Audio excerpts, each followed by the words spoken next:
Hey guys, what's up? What's up? We are live this week. Right.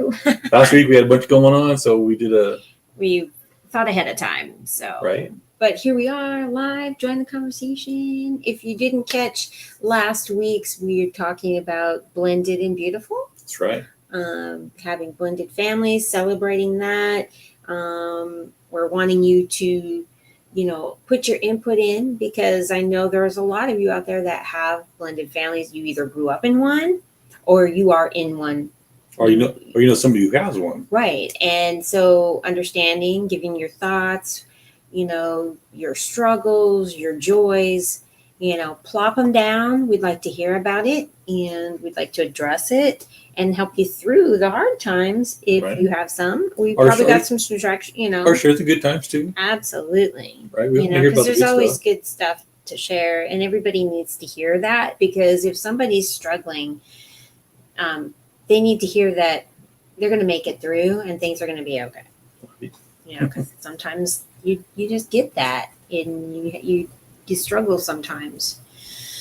We didn't always have it easy No. and we had some hard stuff, but we all worked out.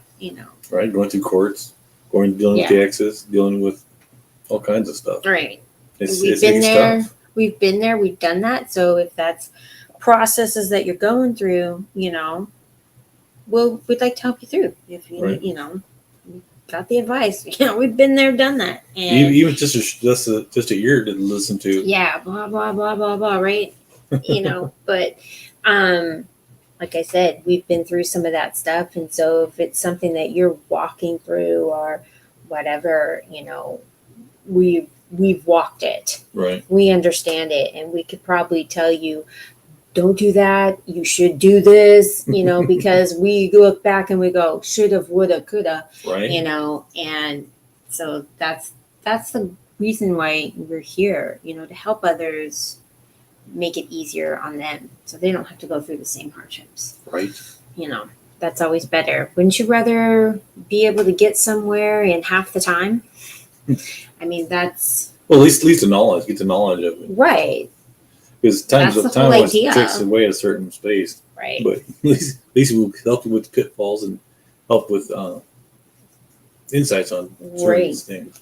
So if you missed the first part of this, go back. You'll see it posted. It's popped up there. So go back and check that one, and then hang out with us, and let's get started. Right. What do we got? Today we're going to start off with the children's well-being. And what does that mean? Yeah, the children are important, Right. especially when you're bringing two of them together. If there's a his and hers, sometimes the his and hers aren't together. Sometimes they are, Right. but when they are, you got to understand what's the well-being of that. Right. Well, you got to make sure that it's like how do you want to say it? It's like I got too many things going on at once here. It's like when you and your spouse came together, right? You had to work things out, work through issues. Mhm. Well, your kids have to do the same thing. Right. Probably on a more so scale, personal scale for them, Mhm. because now they got two dads and two moms, Yeah. and they're like, so who do we listen to? What do we have to do? Right. What's going to make my world go around like it's supposed to? Right. So those are big questions that have to be answered, and the way to answer them is not by yelling or screaming at them, but understanding where they're at. Right. So you can work with them. So that means, like I said last week, get counseling with them, get them go to counseling so they have an idea of what's going on. Mhm. Give them the tools to work what their issues are. Right. And as parents, it's very important for us to have that communication with their kids. Like, hey, this is what's going on. Let's do this. Mhm. Well, not only having that communication, but the other big thing is because we all know, and especially as educators, and if you've been a parent for a while, the kid will see right through a crack. Right. So you as the parents need to be a united front. And if you're not united, I'm telling you, one person or somebody is going to get walked on, or somebody is you're just going to have upset and Right. you're not going to have that flow in your house. You're going to have, it'll be a struggle. Yeah. And so you got to be that united front, because the kid will play you. Right. They will play you. Because they'll find that crack and they will spread that crack and then create an issue. They could create an issue between you and your spouse, significant other. The other thing is they will play one for the other. Mm-hmm. And so initially an argument will break out and whatever. And then the bad thing that could happen is you turn on the kid. But they're just being who they are. Yeah. And so we got to understand that we have to protect that so we got to be united. Right. Because kids need the structure. They don't like it, but they'll get over it and eventually appreciate it. Right. Very much so. So like my kids, I have a couple of them that struggled with Kathy and they poke. I had to step in and say, hey, you're messing up, son, because she's part of me now. Mm-hmm. That means if you're poking at her, you're poking at me. Mm-hmm. We're together. We're a united front. Mm-hmm. That helps quite a bit. Sometimes you got to do a little more drastic things. Right. Well, that's just show an example. It's an extreme example because it doesn't happen all the time. But one of the boys literally came at me, hit me, fought me, and got me to the ground. Right. Literally. It was a physical battle. And I felt deflated because I was already coming out of, I had come out of kind of an abusive relationship. So now I got this kid who's taller than me, way younger than me. He's only, Oh, that time he was in middle school. Oh. They were in last years of middle school. He was, wasn't he? Yeah. They were in the middle school, and here I am, a grown-ass adult, and I have this kid attacking me. Yeah, but my kids aren't just normal kids. They're they're on the bigger side of. Well, I'm short. I'm only 5'3". They were taller than me. You know what I'm saying? Yeah. And so there was a situation that had to be remedied. Right. And like any parent, the dad steps in or the mom steps in, and you have to put the law down however you see fit to make sure that the kid understands that is wrong. And you don't just go out and beat on somebody because you don't like them. Or there was two things. Agree with them. There was two issues. Two issues right there. One, I'm a woman. Two, I'm the mom. Right. And that's two flashes right there. Right. Two strikes. And my kids already knew that you don't hit a woman. And when he did that, I went off on him. I didn't. Mm-hmm. I should have. I beat the heck out of him with a belt across his butt. Should have applied more things, but I restrained. Right. Well, you got to do that too. And he understood that after that. He understood, like, okay, I can't do this because consequences, dire consequences. And he understands that you don't hit a woman. You don't understand. You don't do that. You can get pissed off. You do whatever. You hit a wall, hit something, go outside, beat. I got a splitting wall. I got a lot of wood to be split. Right. We tried to. Again, we learned some of this from our counselings. We are also educators. Give them an outlet. Right. I even got a punching bag so they can beat the punching bag. Right. If you get so angry, don't take it out on human. Go do something else. And then once you calm down and understand, then we come back and we can talk and we come together as a group and talk and work out the issue. Mm-hmm. And that helps quite a bit. Right. So, but the point of all that is to let you know that was an example. Extreme. Right.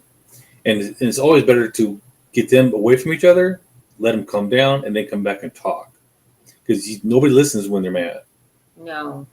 Even adults don't listen when they're mad, right? Because it's their way or no way. And sometimes you can't do that. So that's why there's so much stuff out there for if you get mad at each other, start arguing, strip, right? That's one theory. There's always one way of doing right? One way of doing things. Right. Yeah. Or just walk away for a minute, come back and then talk. Mm-hmm. And then so you explain the situation, explain what's going on, So there's no hard feelings. There's no misunderstanding. Right. So, And the child, teenager, whatever, needs to understand who's in charge, and it ain't them. right. And a lot of them will do that. Will buck you just to see where you stand. What will you do? And who's going to come and fix it or put in place? Well, especially because we have a situation. We feel this. We had it set up where, this is it. They knew where they stood. They went to the other parent's house. Yeah. And it was all, and so when they came back to us, it You had to was, fix it all. we had to, a couple days for they to, get themselves together again. Yeah. Because, so we understand that struggle too. And that is not an easy one to get through when you have the other parent who don't really give a ish and let them just run and do whatever they want, Or and not really willing to participate in what you're trying to do to keep it. right. Or they'll do stuff on purpose to get them That was to get mine. the kid up and running to get them back at the who you are. See, so you gotta pay attention to the negative strikebacks because some of them will try to use the child against you. Yeah. And that's where it gets hard. And I mean, we can help you navigate that, but that's a very specific type situation that, that would be, you messaging us and we can help you walk through. Right. So, yeah. But yeah, definitely their well-being should be your top priority. Right. Well, talking like that, it kind of leads us into our next point, Right. which is co-parenting. Yeah. So co-parenting is Sometimes it's not an easy path because No. the other parent is not willing to get past themselves for the child. right. It's they're mine and you can't have them, or you can have them this way.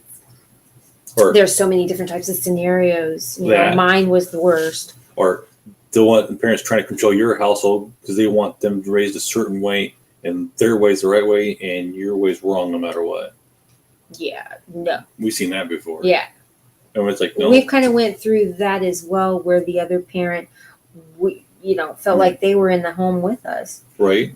because they were talking to the kids Constantly through the blah, trying to, and listening to trying to listen into conversations, even when they would talk to us from their side, Yeah. And so there wasn't any respect. No. And heaven forbid you listen or whatever or they're like, well, you're listening to the conversations. Like, no, we're not. We see what they hear in the background because there's 5 kids, besides your 2. Right. Yeah. So our house is busy. right.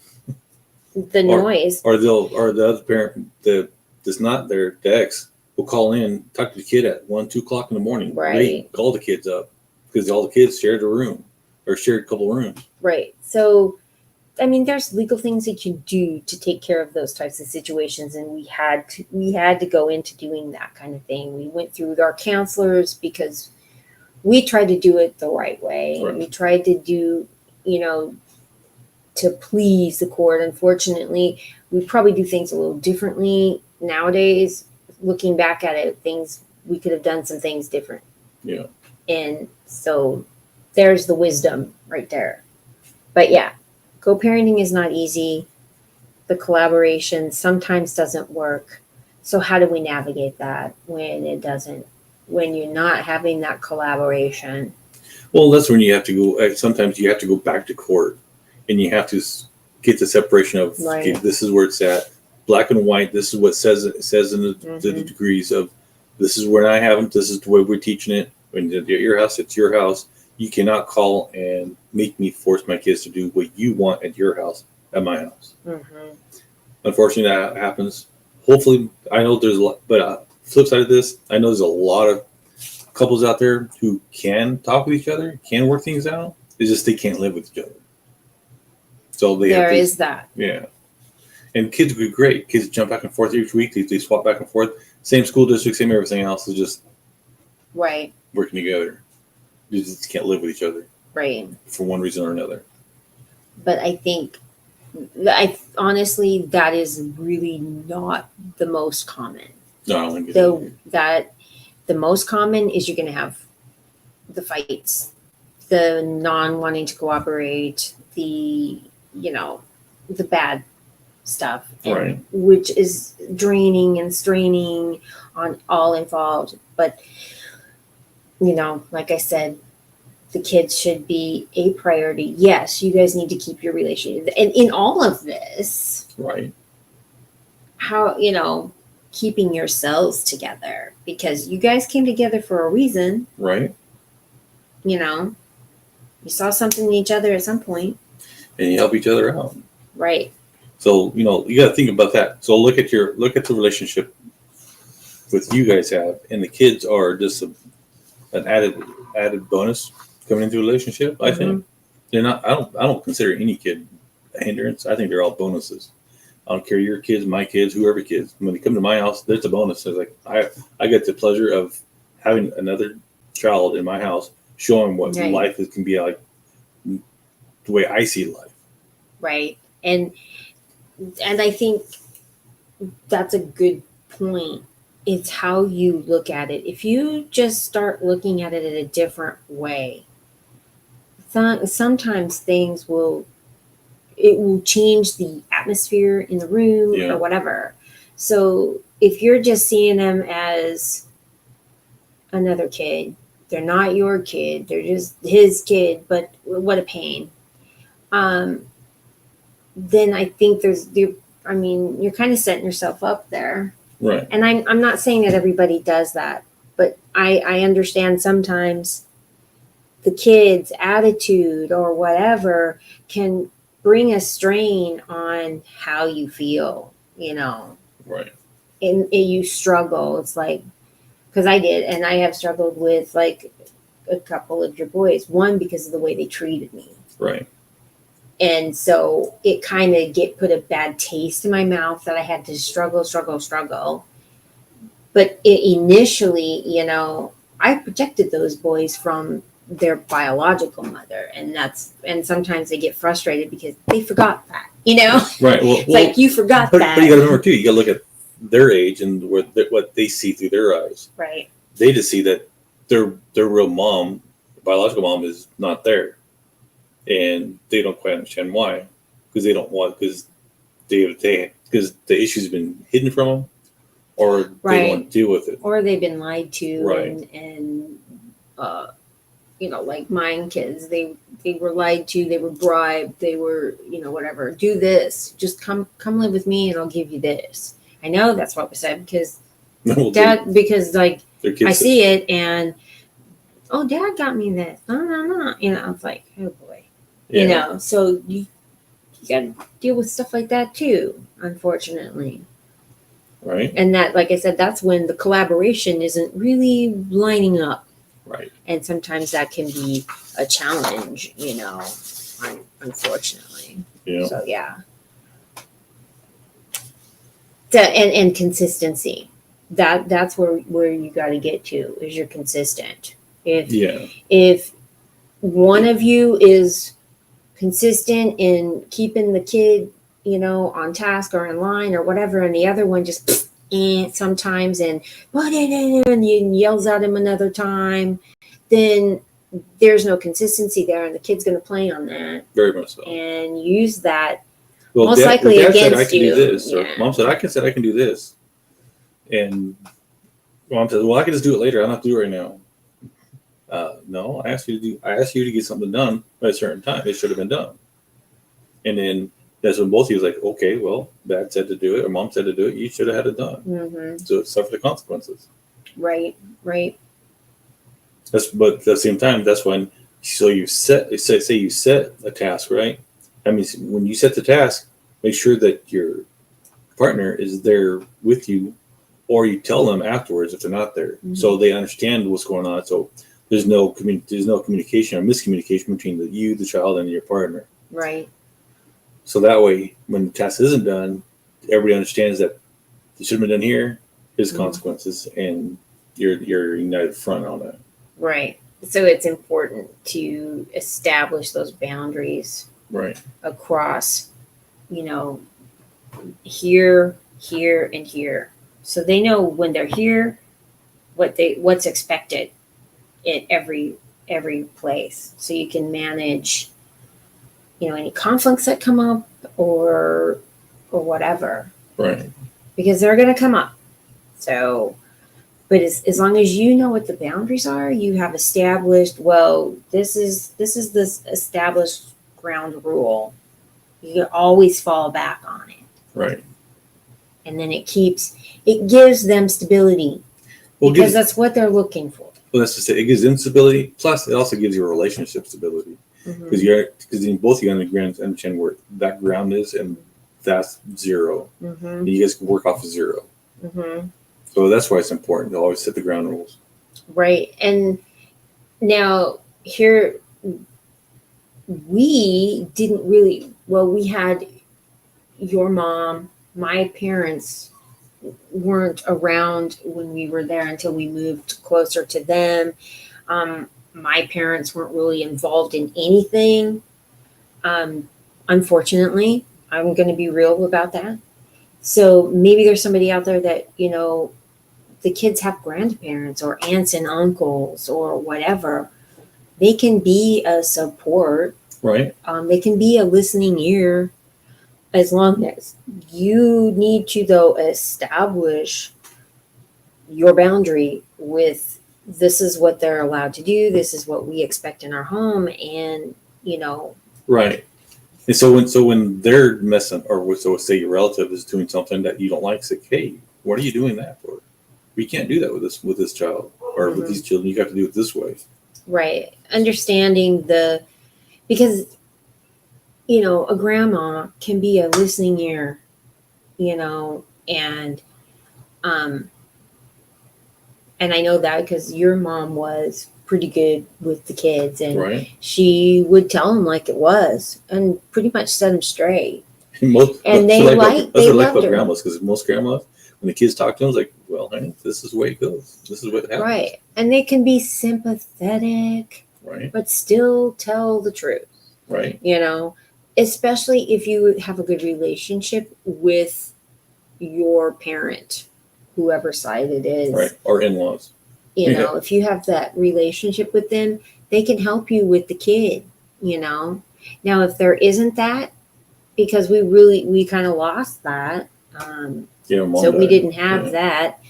And then, of course, my parents aren't involved, and the kids are grown up now. So, the kids wouldn't really talk to them because they didn't see them as grandparents because they didn't really interact with them. Right. And it was whatever it was. So, you may have a situation like that, and we feel you. We feel you. We know. Hopefully you have good friends, because sometimes a good friend can be an aunt, right, an uncle, sometimes more so than blood. Right. And I know that because we've had friends that are more family than family. Right. More blood than real blood. So there could be that. And if you have that, you're blessed. I'm just saying you are. If you have well, let's hold on for a second here. Even with that. Now think like this, right? Even your good friends that you can call family, that's still a relationship that you still have to talk with. Right. You have to open up and, tell them the feelings, understand the boundaries. Well, this is what we do with the child. Right. And maybe they might have suggestions for you to. Right. Because what if they went through it when they were kids? Right. It's like, yeah, well, I was like that when, as I was a kid, and I would have appreciated this or what. It could give you insight on what a kid that was in a blended family felt like. Right. There is those opportunities. Take advantage of that. Oh yeah. See, that's why it's important. That kind of brings us into our community and support. So that's why it's important to have that support, to have friends like that to come on and help, so they can be the lending ear to the child if they want to listen, Right. or even going to a church. That's a decent. I don't have to be a mega church, because mega churches are great. Don't get me wrong, but you lose the personal contact sometimes. Yeah, sometimes. So, but if you don't want a tiny church either, where there's no support at all. Yeah. So you want a decent church that helps with your kids, because they help with all the kids, and sometimes the instructors in those classrooms, pretty good listeners. Mm-hmm. So it's always good to reach out, because really, yeah, a kid might be a personal kid, it might be your own personal things, doing things, but it really takes a community to raise a child. Right. That means it's a village. Right. It takes a village.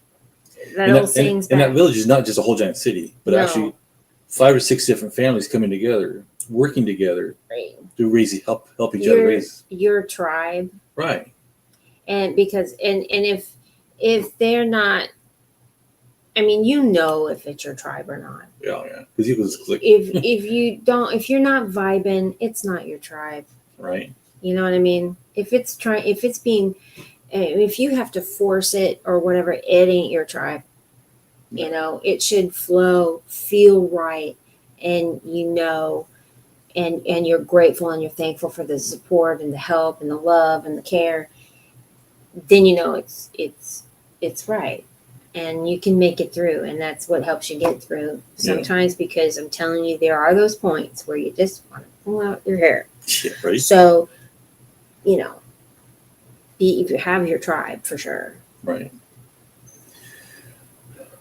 I think with that, I know there was a couple other points that we had. But we are talking, kind of covered a lot of them. Kind of, yeah. So the resilience, right. Having the strength, the dynamics.